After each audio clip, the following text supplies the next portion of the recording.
We have made it to Wednesday Hump Day, and you are rocking and rolling on the best form of Crimson Tide football news, notes, and information. The number one source for Bama football coverage, that being in my own words, with yours truly, Stephen Smith of Touchdown Alabama Magazine. Appreciating everybody for tuning in to check out the show on today as we're live from Tuscaloosa and streaming this via YouTube. And speaking of YouTube, definitely want you to hit that subscribe button right now and turn on those notifications so that you can have the best in news, notes, information, and coverage. Also, be sure to give a thumbs up, drop a like on the show. Because of you, the Alabama football fan base, we're over 9,000 subscribers strong. So definitely want to encourage you, or to continue encouraging you to keep growing, supporting the network channel and the brand. But before we dive into some things here, we gotta say what's up to the other man in the room, the better half of the show, the man putting the flavor in your earbuds every single time. We've got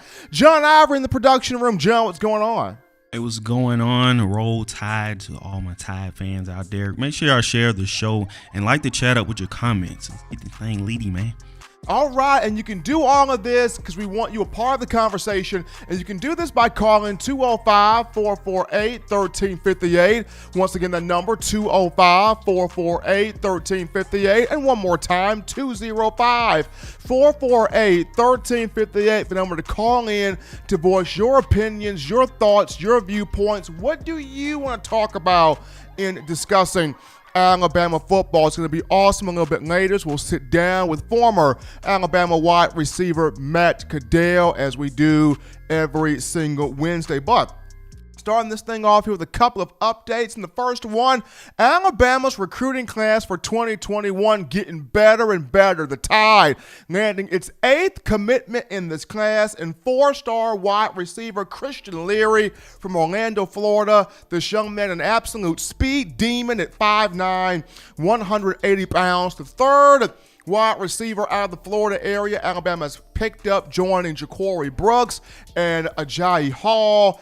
Alabama now with 4 players from the Florida area for the 2021 class, and Leary's got Jalen Waddle, Henry Ruggs type speed, but he's got it compact in the Chris Black type frame. If you remember Chris Black, who came to Alabama from First Coast High School in Jacksonville, Florida in the 2012 class. You know, he was faster than the speed of light. Unfortunately, injuries hampered Chris Black, didn't allow him to have, his full-on career for the Crimson Tide. But on Friday, we're going to get a chance to talk with our lead scouting and recruiting analyst, Justin Smith, and he'll bring in more of what makes this commitment of Leary very, very exciting for the Crimson Tide. In other news here, big ups to former Alabama quarterback Tua Tagovailoa, who was taken number 5 overall by the Miami Dolphins in the recent NFL draft. Tua and his family continuing to show why they're appreciated by the fan base. Tua and the family has established a scholarship endowment to help out youth in Hawaii with educational activities. The scholarship endowment will go to St. Louis High School, the venue that produced Tua Tagovailoa, helped made him a star at the high school level, at the collegiate level, at the Elite 11 level. So his Ohana, his family route started off at home. It transitioned to high school at St. Louis. It's going to the Elite 11, to the University of Alabama, and now Tua in the NFL. So big ups there to Tua and the family getting this scholarship endowment here to help out the youth in Hawaii. But we go into now topic number 1 of the conversation here on this show. And I remembered I had a question on social media, and the question was just wanting to get more from you, the fans, on what do you guys want to discuss, talk about, have a dialogue here on the show. And if I've said this once, I've said this multiple times.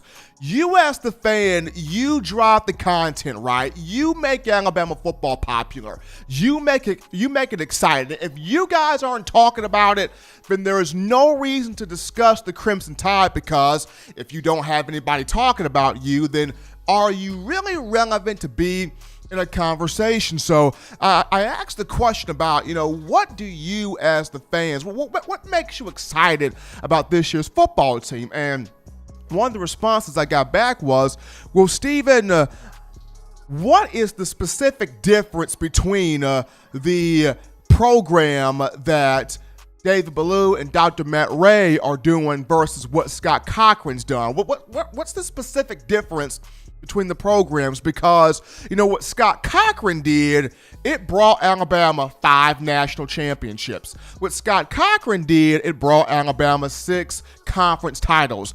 Cochran brought Alabama a number of different, number 1 top-ranked recruiting classes. Cochran was also very instrumental in putting players in the NFL. So how much different, or what are these specific differences between Ballou and Dr. Ray's program versus Scott Cochran? And I got to thinking about the question because as much as we, don't want to undermine or undervalue what Cochran did, because he did a great job. He did a tremendous job. He did a fantastic job. But it's going to feel different, week 3. It already kind of feels different, but it's going to feel different Week 3 of the college football season when, Alabama faces Georgia in Bryant-Denny, and you look over at the other sideline, and it's Scott Cochran over there with Kirby Smart, and you as a Tide fan are like, man, this is weird. I mean, he was at Alabama for 13 years, and now he's over there at Georgia. But even though you don't want to undermine or undervalue what he did, there are two huge differences between what Cochran did and what the new regime of Ballou and Ray are doing. The two biggest differences, are, number one, Ballou and Ray are not afraid of change. And number two, Ballou and Ray will have more of that trust factor in terms of the players for a more longer period of time and what their workouts and their exercises and their drills entail. So let me attack the second part of this question for just a moment here. So Scott Cochran, his whole workout process was one size fits all, right? You had the one size fits all cap, you had the one size fits all shirt, and not everybody's going to fit that same size, but in Cochran's mind, it was, if you're lifting this way, that person's going to be lifting this way. This person's going to be, lifting this, squatting this, bench pressing this. Everybody's doing the same thing. Cochran's thing was more so mental. It was lift for the pain. Push past the pain. We gonna lift, we gonna lift, we gonna push, we gonna push, we gonna stretch, we gonna stretch. It's all mental. It's all mental. Push past the pain. Push past it. That was Scott Cochran. Everybody had to lift, to the utmost max of weight. Everybody had to squat to the utmost max of weight. Everybody had to run to the utmost running you had to do. Everybody did the same thing, right? So when you're pushing, lifting, stretching, and there's no cool down time, there's no relax time, there's no ability to, or no chance to really recuperate that body, because in your mind, you're being told to push, stretch, lift. It's all mental, then, and you're not getting that chance to really recuperate and cool down your body. You are stretching ligaments, you are stretching tendons, you are stretching joints, bones until they pop or you stretch them so thin to where you get out on the practice field or you get out in a game and one false move, there's an injury, and then based on how much you have hurt yourself in that injury would deem how quickly can you come back? How fast can you come back? What would be your recovery time? So, case in point here, Terrell Lewis. Terrell Lewis fits this, perfectly, because Terrell Lewis, 2016, played a good bit as a freshman. 2017, the very next year, he hurts his elbow, misses the majority of that season. Probably the only big play he had that year was against Georgia in a national championship game against the Big Sack. But people were pumping him up for the 2018 season. People were pumping him up thinking he's going to be back, he's going to be a beast, and he gets back. with the program of Scott Cochran, the push, the lift, the stretch, putting all of his force, all of his tension, all of his torque on his body, and he gets hurt again, tears his ACL in the summer of 2018, doesn't even play that entire season. So 2019, as he's fully back to peak power, to peak health, there's a fear in the back of his mind that goes, as much as I enjoy Coach Cochran, as much as I love Coach Cochran, as much as I respect Coach Cochran, I've been hurt twice. So do I really want to push even more and risk having another injury, or do I sit here and just pick and choose my moments where I want to go off? Do I just pick and choose my moments where I want to be a beast? And part two was the method that Terrell Lewis took. He didn't go all the way out. He sort of pick and chose his moments, and he did that because that fear of not really trusting. He loved Coach Cochran, but not really trusting what Coach Cochran was doing. You can even kind of say the same thing for a guy like, Matt Womack, of whom he came in, 340 pounds. Cochran was with him at first, getting him down to 297 pounds, and he played his whole, 2017 season at right tackle. But when Scott Cochran, got his big money in the spring of 2018, he kind of took a step back from his baby, that being the whole strength and conditioning program, and that's where you saw the injuries come in, and that's where you saw the complacency step in, and a lot of things step in terms of things that Nick Saban did not like going on, with the program where, Coach Cochran was concerned. Coach Cochran's scheme, it fits in two areas. It fits for if you are an upstart program, right? If you're an upstart program, no one really knows about you, or if you're a program that's fallen from the pinnacle, right? You were a program that was used to winning championships. You hit this dry spell where you're not winning, where you're not being successful. So Cochran's mindset would fit both of those aspects, because it would build that mentality of, we got to get to the top or we got to get back to the top. But once you reach the top, the question becomes, how do you stay there? What methods do you take to remain on top? Like, what do you do? How do you tweak some things, adjust some things, alter some things, fix some things? How do you make sure that your foot continues on the neck of everybody else in college football? How do you make sure that nobody's sneaking up on you? You're still the best of the best. You're still bringing in the best of recruits. You are still the powerhouse program, the pristine program, right? Kind of like that documentary that Coach Saban had with Bill Belichick. Once you get to the top of the mountain, you become the mountain.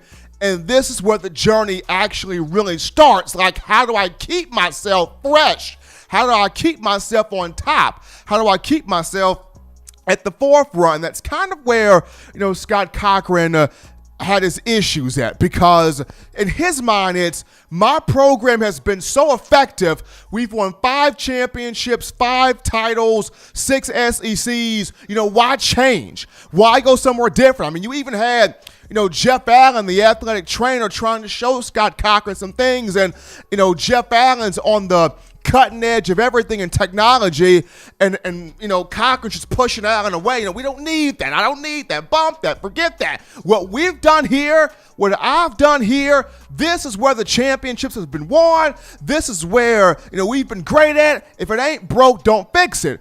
The great ones in everything, they change, they tweak things, they alter, they find ways to stay on top of the game. And when you look at Ballou and Ray, the program here is different. Players are still lifting, players are still running, players are still squatting, but the difference is they're not overly extenuating their bodies. They're not putting so much on themselves, but most importantly, what they're doing is the exercises that are being done are, if this translates into you being a beast on the field, a monster on the field, an animal on the field, then we're going to do this exercise. Yes, you can squat 600 pounds, but if that 600 pounds does not translate into you being faster off the line of scrimmage, being more explosive off the snap of the ball, being more so the aggressor, more so the enforcer, if this squatting 600 pounds does not translate into you sustaining the whole game for 4 quarters, we're not doing it. We're going to do things that make sure you sustain a full 4 quarters. We're going to do things that make sure that Alabama is the aggressor every single time we step on the field. Every snap, every rep, every practice, we're doing things to ensure Bama is the aggressor. There were moments in the latter years of Scott Cochran where he pulled back, he pulled off, and you could see the physicality that made Alabama great. It had slipped from that. These guys are putting the physicality back into place, but the physicality was also the injury prevention. We're going to go to our first break here on the show, ladies and gentlemen. Don't touch that dial. Just getting you started here on a Monday. Upon our return, we're going to unpack your questions, your thoughts, your tweets, your texts, your chats, your viewpoints, your concerns. Bring them in right after this.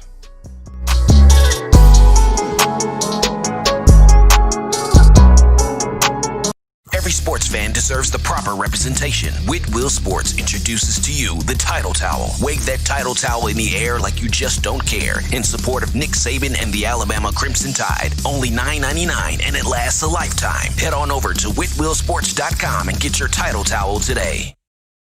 Touchdown Alabama Magazine is Alabama football's premier publication. A subscription to Touchdown Alabama Magazine is the perfect gift for any Alabama fan. For exclusive news and information, recruiting updates, a free annual print magazine, and more, go to touchdownalabama.com and click join. Only $5.95 per month or pay $49.95 for a full year subscription. That's a saving of almost $22. Go to touchdownalabama.com today and roll Tide. We're in from the break, folks, on a Wednesday, hump day, hottest show in the streets, ladies and gentlemen. In my own words, with yours truly, Stephen M. Smith of Touchdown Alabama Magazine. It's your time. Crimson Tide Nation, 205-448-1358. The number to call in.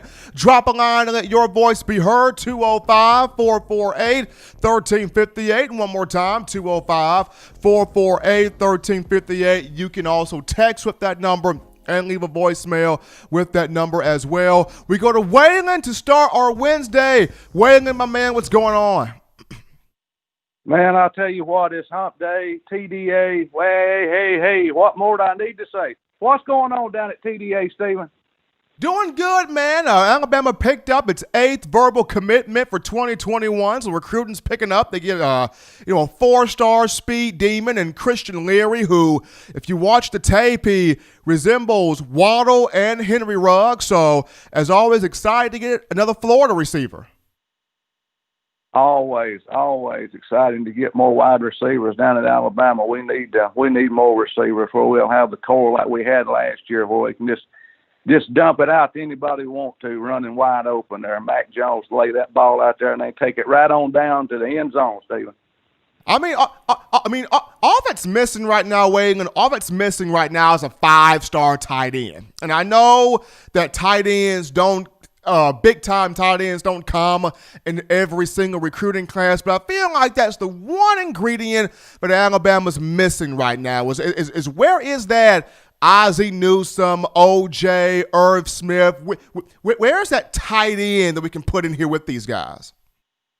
Exactly. We talked about that Monday about the tight end, and that guy will come along. There'll be somebody step up Alabama. They always have through the years, and we won't have to worry about it. Somebody will come in there and make a show, and it'll blow us off the field. But I just got off the phone with one of our fellow Alabama players there, Mr. Tim Barnett, on the 1992 National Championship team, and we want to remember him. He's been having some health problems. We want to keep him in our prayers, and we had about an hour conversation there. But we got Mr. He's always a great person to speak with on social media and talk to him on the phone there. Great football player at Alabama.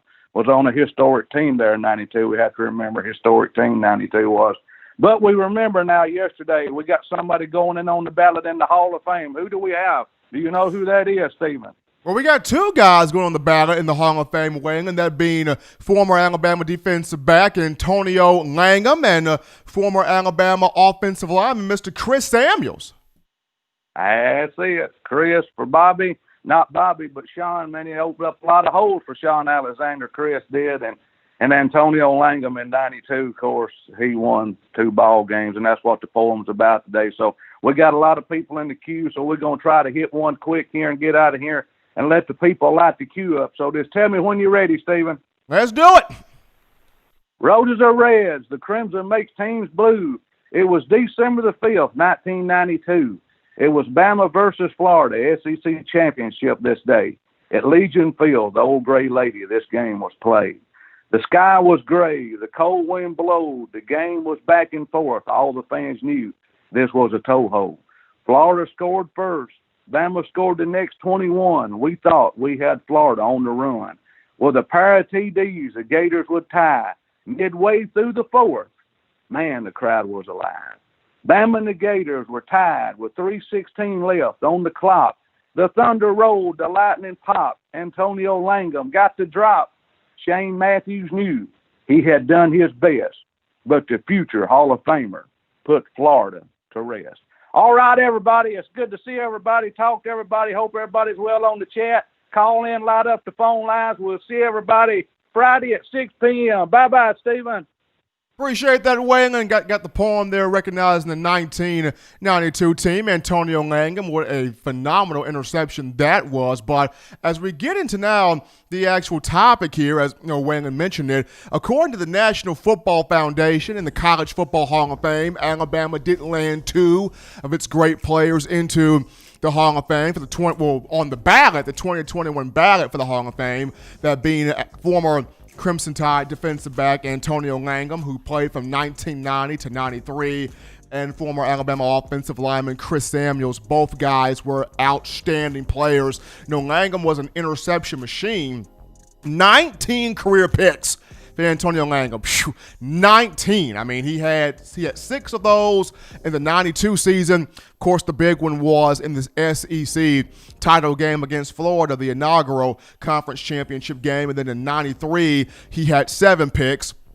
Langham was an All-American. He won the Jim Thorpe Award in 93, if I'm not mistaken. Just a guy that was a big-time playmaker on the defensive side of the football, under Coach Gene Stallings. And then Chris Samuel, one of the better offensive linemen to ever play in the Crimson and White. And this was a guy that in 99, I mean, he was incredible. He was the SEC, Jacobs Blocking Trophy winner, All-American, first team on SEC, a guy that helped Sean Alexander that season rush for 1,383 yards. I think that was also the year where Sean finished, was he 4th? I think it was 10th. Sean finished 10th in the 1999 Heisman voting. I want to say he was 10th, but I will fact check that. But he was in the Heisman voting there that season, the 99 year, Sean Alexander. Also, Chris Samuel that season did not give up a sack, did not give up a quarterback pressure. So a very, very talented offensive lineman, very productive offensive lineman he was. So Antonio Langham and Chris Samuel both into the Hall of Fame for the National Football Foundation and the College Football Hall of Fame. So appreciating what both of those two guys did. Congratulations to both of those two guys. Made the Alabama football family happy on the field, and now both of them in or on the ballot for the Hall of Fame. But folks, we'll take another break here on the show on a Wednesday. Continue to light up the phone lines. Continue to light up the YouTube chat line. The phone line, 205-448-1358. Once again, 205-448-1358. Upon our return, we sit down with former Crimson Tide wide receiver Matt Caddell. We're talking Bama football, and it's coming after this.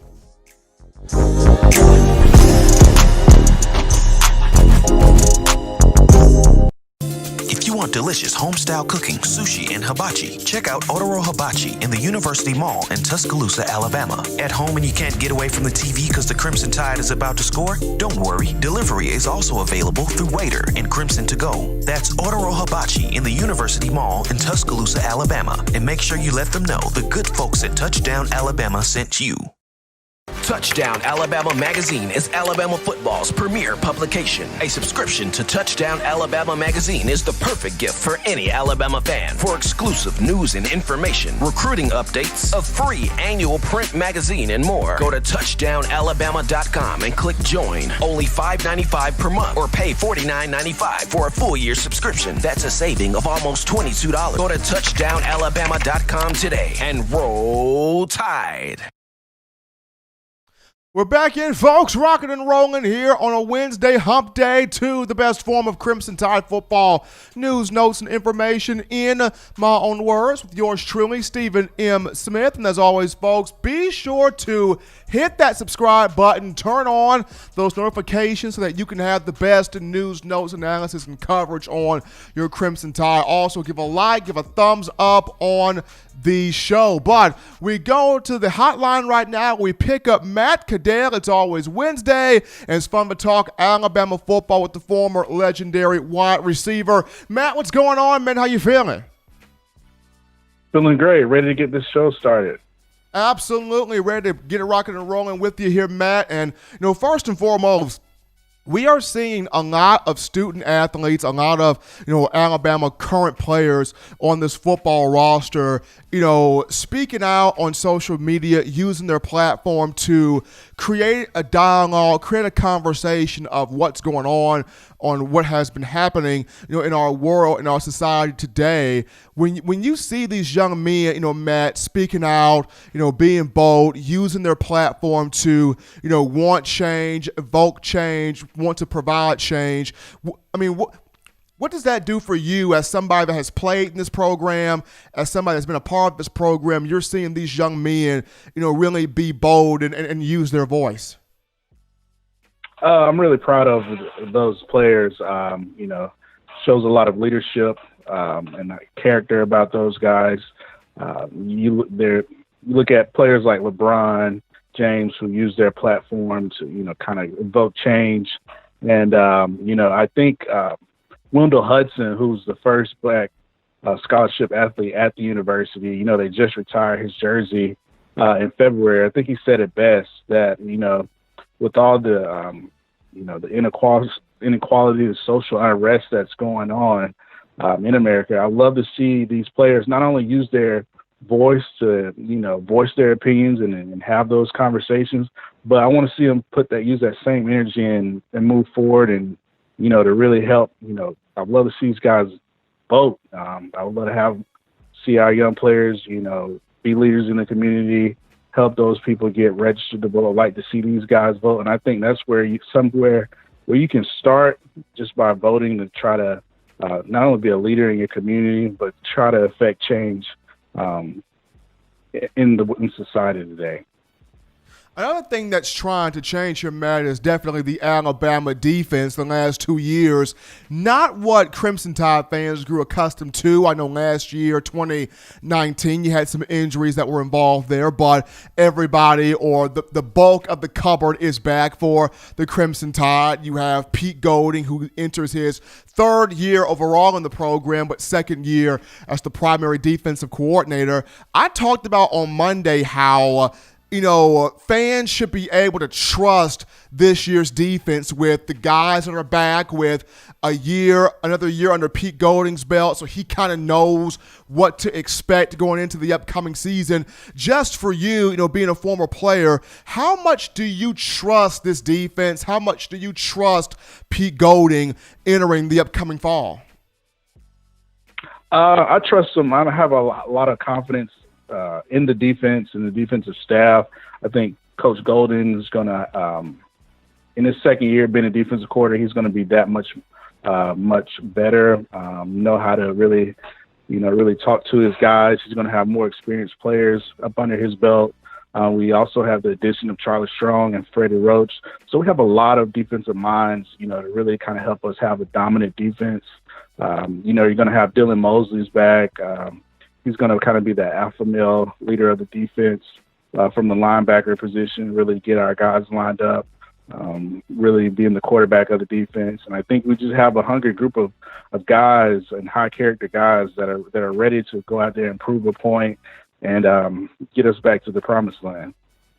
Well, folks, if you're just tuning in to the show, we got former Alabama wide receiver Matt Caddell, who played from 2003 to 2007 on the line, talking Crimson Tide football. And, Matt, you and I discussed before coming on here about, the top 5 most impactful defensive players. And impactful, we're looking at the production they can give, the leadership they can provide, the ability to communicate well, just a number of different things thrown into the pot of gumbo here. So I'm going to let you start off first. So starting off at number 5, your most impactful player defensively for Alabama. My number 5 most impactful player is Jordan Battle. I think he's going to bring a lot of leadership experience in that back end of the secondary to really kind of mix up things, schemes, coverages, blitzes. I think he has so much potential to be an exceptional player going in his second year. I think he has great instincts, athleticism, and I think he's going to have a tremendous impact on our defense this year. So you got Battle for your number 5. My number 5, I'm going with the secondary as well, but give me Daniel Wright. Older guy now, mature guy now, mind and body. He's learned from being around Deontay Thompson, being around Xavier McKinney, being around Ronnie Harrison. A lot of older guys that sort of taught him the ropes. He had an injury, early in his career that he's recovered from. I think it's now time for Daniel, who now looks like the Incredible Hulk by the chest. He is now ready to get out here and show that he can man down this secondary from one of the 2 safety spots. So 5, I got Daniel Wright. So who would be your number 4 here, Matt? My number 4, I kind of have a tie. I think they just look a package deal. I have Christian Harris and Shane Lee. I just think, with them going through their... You just couldn't separate them, could you? I couldn't separate them because they came in together, they started together, due to injuries last year. I believe they bring a lot of versatility. I think that's really, we have all these minds put together on our defense. We can do so much defensively. Like we can have Christian probably be more the inside guy, but he's so athletic. He can play outside as well. Shane Lee is so versatile. So those 2 are my guys. I feel like that's going to have a lot of impact, a lot of momentum coming off their freshman year. I think they're going to be better students of the game, a lot more cerebral from film study, and really help us have an effective defense. So you're playing good cop, so that means I have to be the bad cop. You couldn't separate them, Matt, so I did. Number 4, I'm going solely Christian Harris here. No offense to Shane Lee. The man is a fantastic young man, smooth player. But I look at Christian Harris. This is, to me, the next Reuben Foster in terms of his ability to shoot gaps, create a bunch of negative plays, stuff plays in the backfield, sack quarterbacks, create turnovers. This guy, to me, could be a more intellectual, more instinctive version of Reuben Foster on the field. So 4, I got Christian Harris. So we move on down to 3. Back on you, Matt. For number 3, most impactful player for Alabama's defense, I have Patrick Surtain. I think he's going in his 3rd year. He's going to be the leader of the secondary. He's going to get everybody lined up. He can play multiple positions. He can play star, money. He can play safety. He can play corner. He can just do it all. So we can move him around the field, sort of how we did with Minka when he was here, and just really have an effective defense, really confusing offensive schemes, offensive coordinators, quarterbacks to really have an effective defensive scheme against opposing offenses. This is where we similar for the first time. So you and Patrick Surtain at 3. I got him at 3 myself, and this is a young man that he's finally he's got to come up this year. This is his year to come up. Freshman year was strong. Sophomore year he had some good moments, but some moments where you kind of were like, Is he going to jump up a bit more? So year 3 would be his year to jump up a bit more and prove that, I'm a first-team All-American. I'm a first-team All-SEC. I'm a guy that can potentially maybe pull in a Thorpe Award. So, Patrick Surtain II would be my third guy. So moving on down to number 2, I'll go first for number 2. And I've got Christian Barmore as my number 2 most important, impactful player. In limited action, we all saw what Barmore did. He's been working since the Citrus Bowl. He has not stopped, coronavirus or not. Nothing is keeping Barmore from getting out there, working with his guys, and showing how this year, with more action, more opportunities, more chances to see the field, this guy is going to explode and really take people by storm on that defensive line this upcoming season. Number 2, I've got Christian Barmore. Well, I guess great minds think alike, because I have Christian Barmore for number 2 as well. I just think, him having another year on his belt, he's such a tone setter, and he plays with so much high energy. I think Bama fans just are drawn to him, his emotion, his passion, always playing through the whistle, very physical, has great instincts. I think a year on his belt, he's going to get better in the classroom, working on his technique, being better conditioned, better discipline, and having the mental focus to really be an effective, impactful defensive player up front for our defense. And at number 1 here, Matt, I think this goes without saying. We both kind of look at the same guy or are looking at the same guy, and that's Dylan Moses. Of course, you brought him up earlier as this is the guy that, if Alabama would have had him last year, a lot of things would have been much differently on defense, having that guy that's played a lot of football, that has done a lot of communication, that knows, when to set things up, why to set things up, how to set things up, and the importance of doing, all of these things. And, having him back, it makes everybody else on the team more so relaxed, more so calm, more so focused, because, we got the guy. Like the guy to be the nucleus of this team is back. Nobody has to overcompensate because he's not there. So having Dylan back, it solves a lot of issues. You're right. And that's who I have as number 1 as well, as Dylan Moses. I think him coming back is going to be that much more hungry this year. He brings so much leadership. He's going to be the quarterback of the defense, as I mentioned earlier.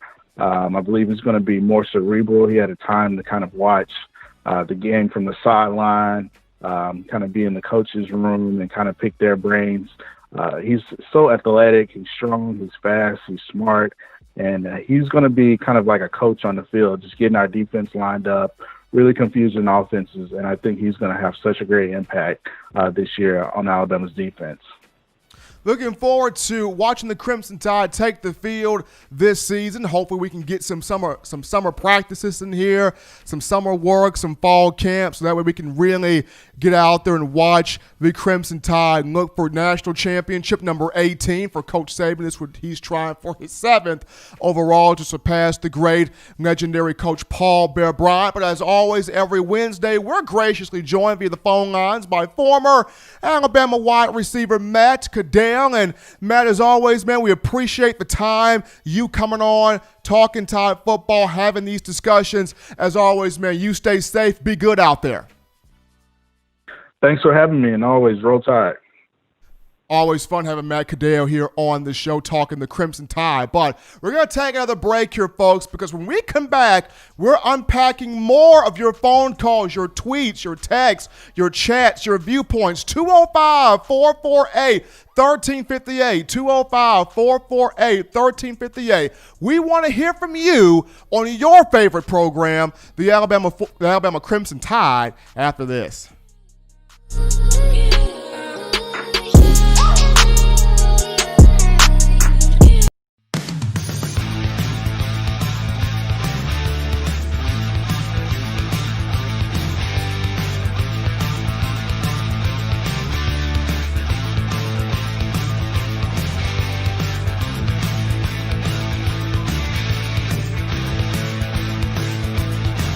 T-Town Menswear in the University Mall in Tuscaloosa.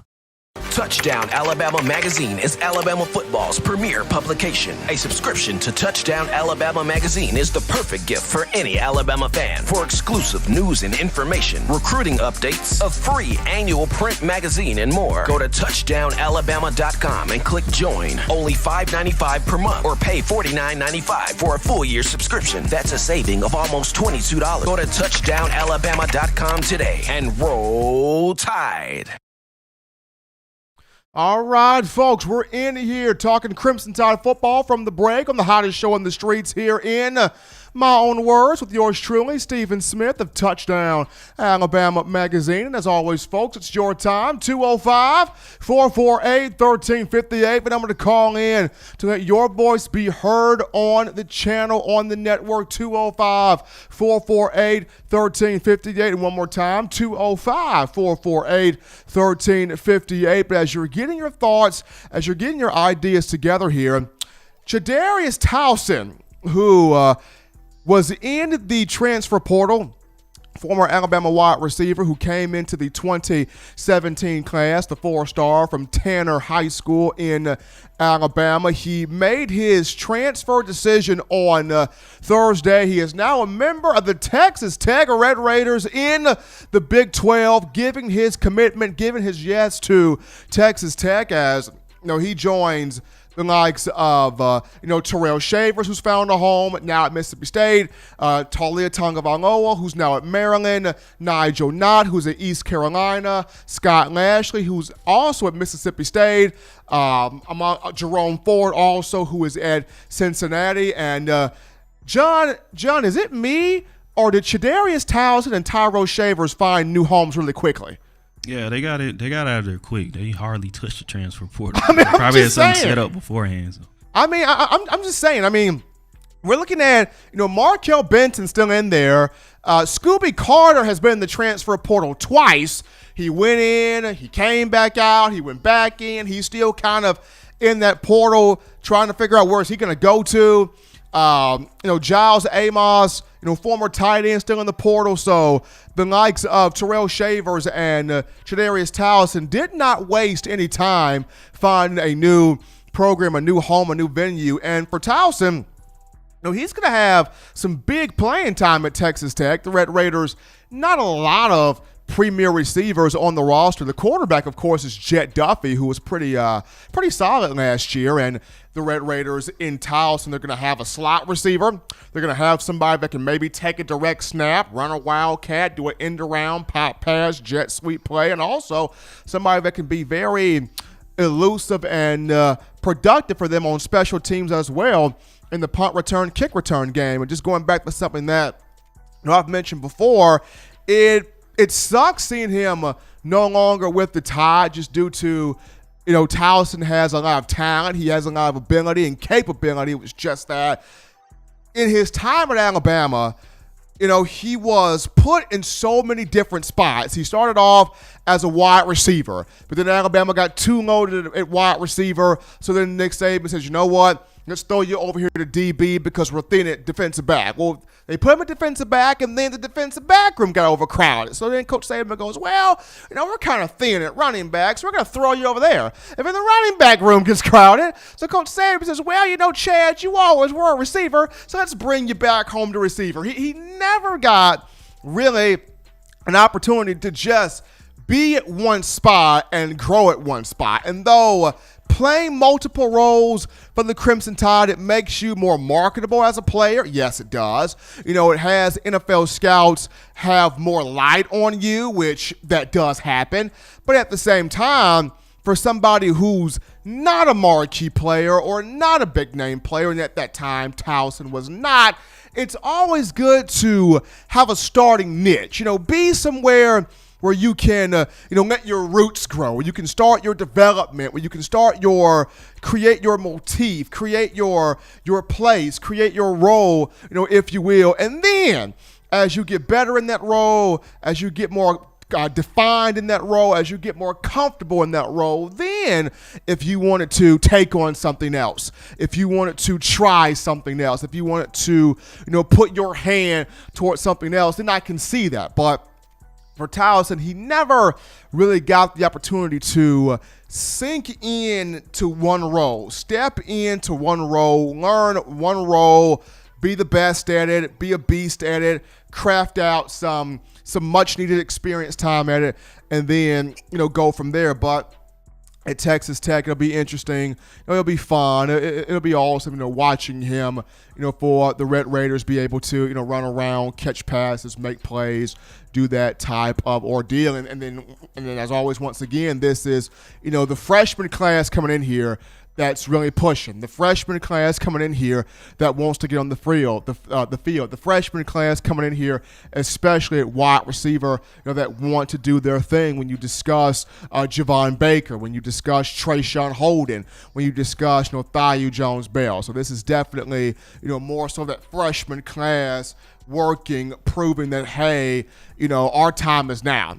Our moment is now. Because freshmen coming out of high school now are way different than what it was 2 years ago, 3 years ago, 5 years ago, 10 years ago, because now the training's different, right? The high schools are different, the coaching is better, the weight training, physical training, the fitness training, the flexibility training, the strength and conditioning coming out of high school is a whole lot better than what it was in years past. The competitions you go to, the Elite 11 is better than what it once was. The Nike camps are a whole lot better.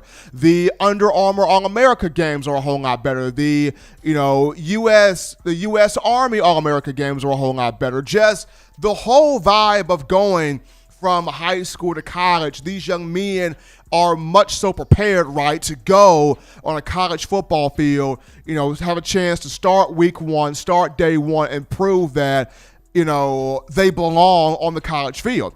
Because nowadays, a lot of high school athletes, the thought process has become, let me get in 3 years in college ball and go to the NFL. I'm trying to provide for myself. I'm trying to provide for mom, for dad, for grandma, for great-grandma, for uncle, for auntie, for everybody that's been in my circle day one. For everybody that's been my A1 people that have been by my side and have told me I can do anything, I can accomplish anything, I can make anything happen, positively in my life. I got to go ahead, and make that jump right now. So for a lot of guys now, it's 3 years and off to the league, coming in from high school to college. But gonna be fun watching Chadarius Towson do his thing. Best wishes, best of luck to him. But we take another break here on the show, ladies and gentlemen. But once again, as always, be sure to continue to light us up in the YouTube chat line with your thoughts, your concerns, your questions, your viewpoints, things that you want to have talked about on this show. When we come back in from the break, we look at the freshman outside linebackers for Alabama and which one, in my opinion, though all four are good, which one, in my opinion, has the best opportunity to be the most impactful of the entire group year one, and it's coming after this.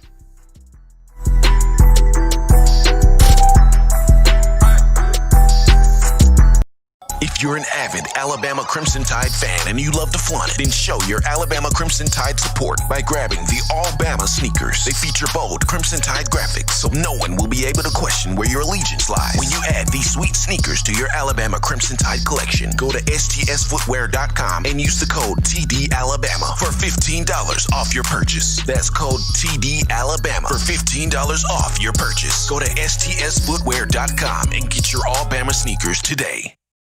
Touchdown Alabama Magazine is Alabama football's premier publication. A subscription to Touchdown Alabama Magazine is the perfect gift for any Alabama fan. For exclusive news and information, recruiting updates, a free annual print magazine, and more, go to touchdownalabama.com and click join. Only $5.95 per month or pay $49.95 for a full year subscription. That's a saving of almost $22. Go to touchdownalabama.com today and roll Tide. Back into the action, folks, on in my own words with yours truly, Stephen Smith of Touchdown Alabama Magazine. Got the man John Ivory in the production studio holding it down as he does every single time that we do this. We appreciate you guys tuning in via the call-in or via the chat line. As always, be sure to continue to drop those thoughts, concerns, questions, chats in that chat line as you guys do each and every time. But we look at the outside linebacker position for the Crimson Tide.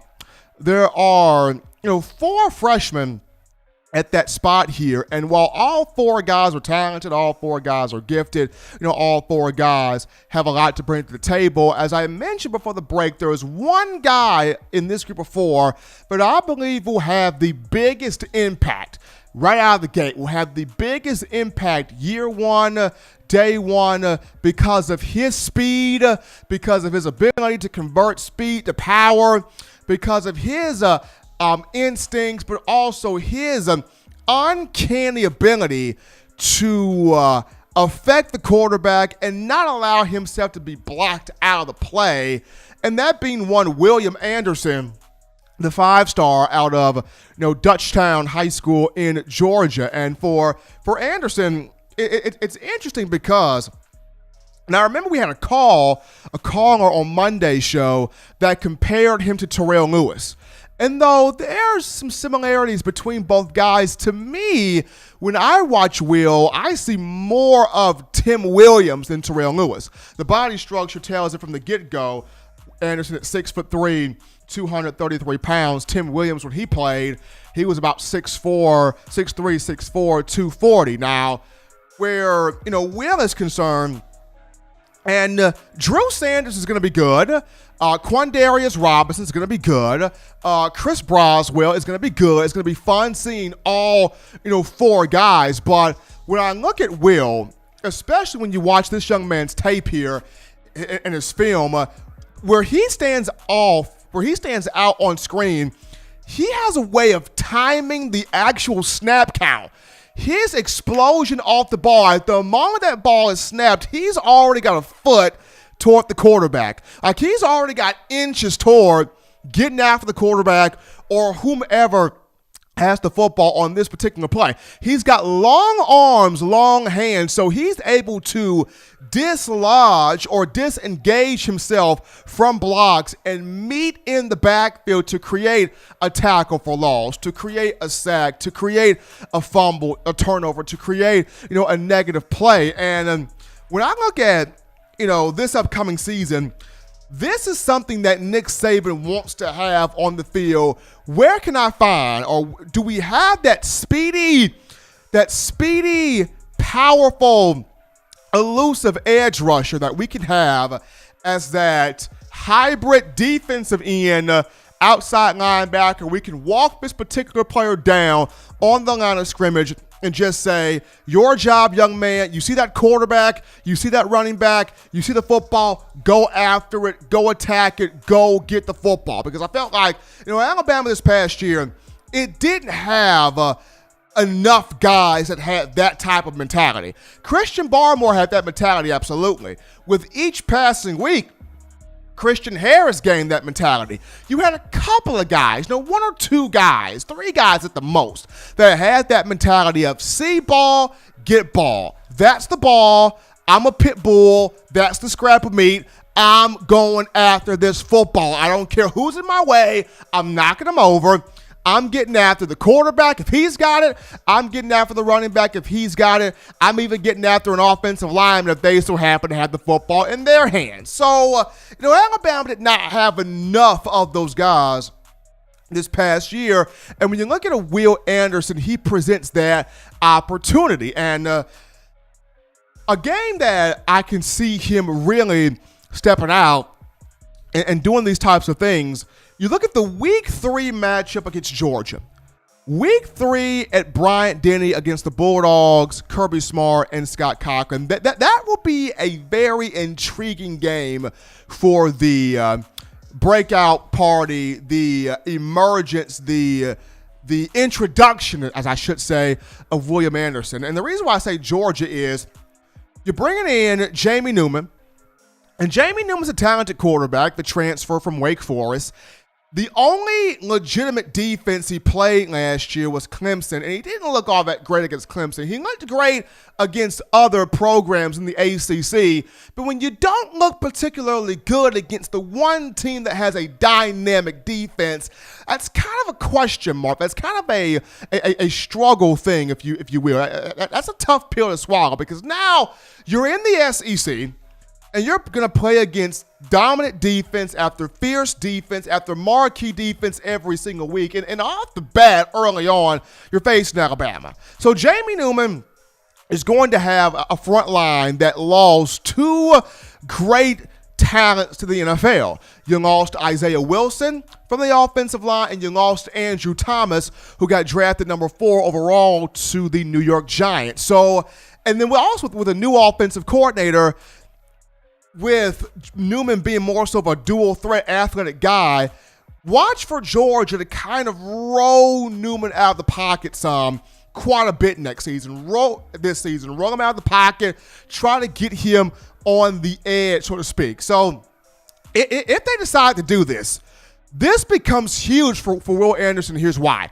If you roll Jamie Newman out of the pocket, right? This gives Anderson the opportunity to see the gap, right? To see the gap. He already knows there's going to be a gap right there, but rolling Newman out of the pocket, this gives Anderson the opportunity to see the gap open, shoot in there, and corral Jamie Newman. Corral him, force him to make a decision. I can't break the pocket, because if I break it, here comes this 5-star with big speed that's going to run me down, get me from behind. I'm not going to be able to have a big play on this. Or if I choose to stay in the pocket, he's going to have that speed to come up there, corral me. I'm going to get sacked either way. Or in a third aspect, if he comes through and he's able to keep me in the pocket to where I can't break anything, then here comes the rest of the Alabama team submerging in on me. So if Jamie Newman, if Georgia chooses to roll him outside the pocket quite a couple of times in week 3 against Alabama, look for Will Anderson to find the opening, find the gap, as you're seeing it on screen as he's able to do this so well. Find the opening, find the gap, shoot through there, and one of 3 things is going to happen. It's either going to be Newman's going to try to break containment. He's not going to be able to do it. Anderson tracks him down for no gain or a lost yardage play. Or it's either Anderson's going to break through. Jamie Newman cannot escape the pocket at all. Anderson gets a sack there. Or part 3, he breaks through and Anderson does enough to where he's got Newman flustered, frustrated, and the rest of the Alabama team converges in and they get the play. So, Sal Sunseri in that matchup week 3 is going to have a lot of things dialed up to mess with the timing of the offensive line, mess with the timing of Will Anderson, mess with the offensive line, mess with the timing, of Jamie Newman. And, one of the guys that he's going to have on that field or could potentially have on that field to do that, is Anderson using his speed, using his quickness, using his length, using his size to not get blocked out of the play, to shoot the gap, fly in there, and create havoc. And the reason why I brought up the Georgia game for Will Anderson is because it's always been the matchup with Georgia. Since in the Nick Saban era, it's always been the Georgia matchup where we have seen freshmen take center stage and introduce themselves to the college football world. And it started off in 2008 where you had Julio Jones did this from an offensive perspective in the blackout game, 41-30. Julio went off, catching passes on that Georgia secondary. And in 2012, If you remember, it was Amari Cooper and TJ Yeldon. Coop went off in the SEC title game, mossing one Bakari Rambo. And then he had the big touchdown catch from A.J. McCarron to get the 32-28 win. TJ Yeldon had over 100 yards rushing in that matchup. And then 2015, you had the quartet of Calvin Ridley, a 100-yard game. Minkah Fitzpatrick, who blocked the punt from Colin Barber, took it for a touchdown. Ronnie Harrison, who had a pick in that game. And then Daron Payne, who played well in the middle. 2017, the national championship season, the 2018 title game. Tua Tagovailoa, Jerry Jeudy, Henry Ruggs III, Devonta Smith, all those guys had a serious impact, in that matchup. And in 2018, the SEC title game, Jalen Waddle, 4 catches for 113 yards and 1 touchdown. So you're seeing against Georgia where the freshmen step up. The freshmen make their mark. It's always kind of been against Georgia where those Alabama, young cats get out there and do their thing on the field. And I feel like with this young man, William Anderson, being from the state of Georgia, with his playmaking ability, with his instincts, intelligence, size, motor, quickness, sacking ability, you get him out there on the field week 3, you get him to shoot through a moving pocket, and you have him wreak havoc on Jamie Newman. It could be something very exciting. It could be something very special to see. Not saying that Drew Sanders, not saying Quandarius Robinson or Chris Broswell will not have production. I'm just saying Will Anderson, to me, would be the guy as a freshman that can have just a massive impact and that can start week 3 of the season. But as always, Tide fans, you want the best in news, notes, information, and coverage on your favorite program. You do this by downloading the Touchdown Alabama Magazine app. You can get the app from the iPhone App Store if you're rocking Team Apple, Google Play Store if you got the Android phone. For the audio options, if you got iTunes, Apple Podcasts, Spotify, Stitcher, Spreaker, Overcast.fm, TuneIn Radio, iHeartRadio, we've got you covered. Good and gracious Lord sees fit, folks. I'll be back on Friday continuing the conversation that is Bama football. But until next time, folks, husbands, love your wives. Wives, appreciate, value those husbands. Children, do those things legitimately to not be bored. Get you those 3 hearty meals a day, those 3 great laughs a day. Protect yourself, protect the loved ones around you. Till next time, folks, spit in my own words.